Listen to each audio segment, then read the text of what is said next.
나를 아는 것에는 고통도 따릅니다.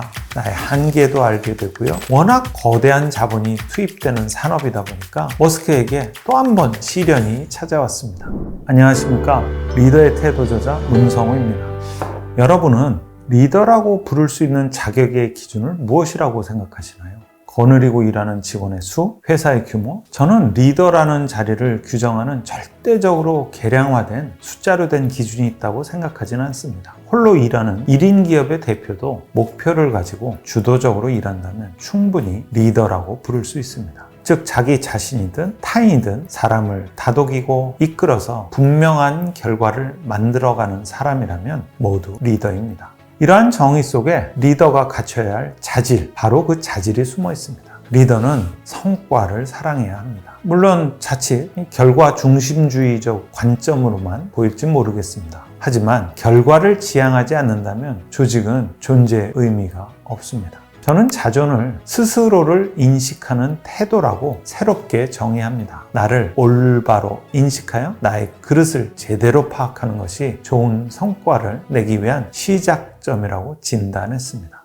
나를 아는 것에는 고통도 따릅니다. 나의 한계도 알게 되고요. 또 그 과정에서 나의 제약점도 알게 되기 때문입니다. 하지만 진정한 리더라면 두려움 없이 그 한계를 인정하고 받아들여서 자신의 그릇을 키우는 에너지로 활용합니다. 그 과정에서 외부의 변수에 상관없이 자기 동기부여를 해가며 무리하지 않으면서도 즐겁게 일하는 방법을 찾아 나갑니다. 자존이 높은 리더, 자기에 대한 존중과 사랑이 넘치는 리더는 어떤 어려움 속에서도 흔들리지 않습니다. 일론 머스크는 어릴 적부터 좀 남과 다른 그런 계획과 비전을 가졌습니다. 지구 환경, 외계, 우주 이런 데 대한 관심이 남달랐고 컴퓨터에도 아주 일찍부터 숙달하였습니다. 그러나 어린 시절 일론 머스크는 남다른 생각과 행동으로 친구들에게는 소외되고 무시당했습니다. 그 속에서 스스로 오히려 미래의 계획을 세우며 목표의식을 가지게 되었습니다. 그렇게 자신의 꿈에 대한 확신을 가지고 있던 일론 머스크는 남아공에서 캐나다를 거쳐 미국으로 건너가서 24살에 인터넷으로 광고와 홍보를 해주는 웹 소프트웨어 회사 집2를 세우고 본격적으로 그의 꿈을 한 가지씩 실현하게 됩니다.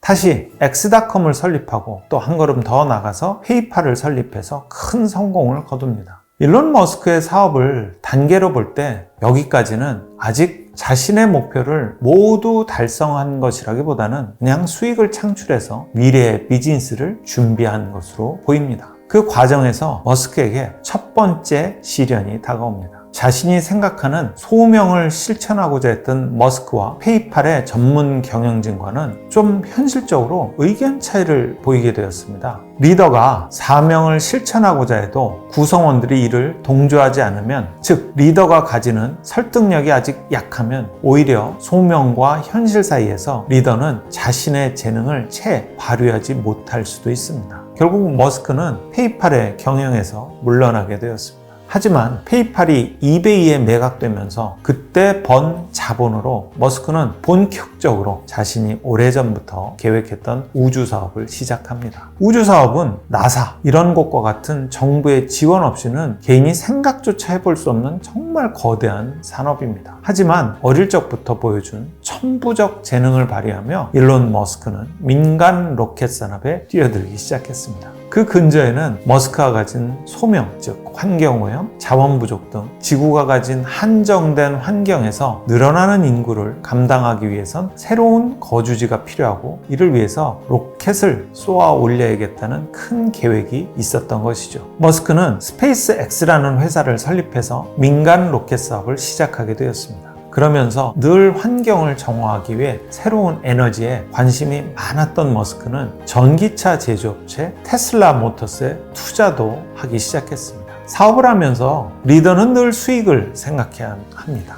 그리고 그 수익은 현실적으로 실현될 수 있을 때 리더는 사업을 추진해야 합니다. 하지만 머스크가 집중했던 두 가지 사업, 로켓과 전기자동차는 당시로서는 머스크의 자신감과 자기애가 없었다면 추진될 수 없었을 것입니다. 워낙 거대한 자본이 투입되는 산업이다 보니까 머스크에게 또 한 번 시련이 찾아왔습니다.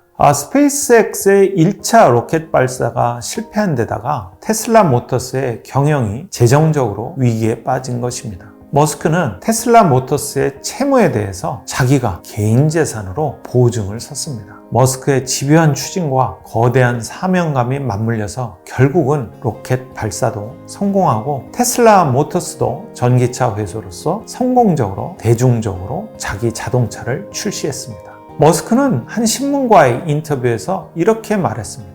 나를 두고 겁을 상실한 몽상가라고 생각하는 건 오해다. 아무리 두렵더라도 그 가치를 충분히 믿고 그걸 하지 않고는 견딜 수 없는 그런 때가 올 것이다 라고 말입니다. 우리나라 일간지 매일경제신문과의 인터뷰에서 있었던 얘기입니다. 일론 머스크야말로 구성원과 대중에게 자신이 갖고 있는 한계를 스스로 극복할 수 있다는 걸 입증했고요. 또 성과도 계속 상향시키면서 자신의 사명감을 실천하고 있는 리더입니다. 두려움에 압도된 나머지 주위의 눈치만 보고 몸을 사리고 생존한 것에만 몰두하다 보면 더 이상의 발전은 리더에게 불가능합니다. 여기서 다시 자존의 필요성이 드러납니다. 저는 앞에서 자존을 스스로를 인지하는 태도라고 정의했습니다. 여기에 정의를 하나 더 할 수 있습니다. 바로 자기를 전진하게 하는 태도입니다. 자기평가는 시행착오 끝에 자신의 장단점을 알고 고치고 개선하는 시작점입니다.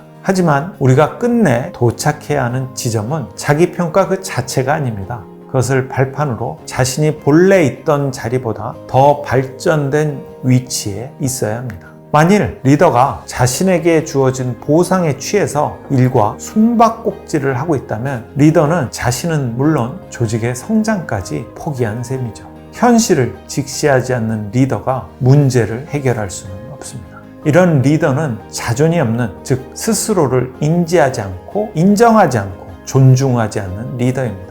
자신을 비롯해서 조직과 조직원들을 성장시키고자 한다면 리더는 회피하지 말고 두려움에 맞서야 합니다. 그래야만 스스로에 대한 평가를 바탕으로 앞으로 나아갈 수 있습니다. 감사합니다. 가인지 캠퍼스에서 시작하세요. 잘하고 싶을 때 가인지 캠퍼스.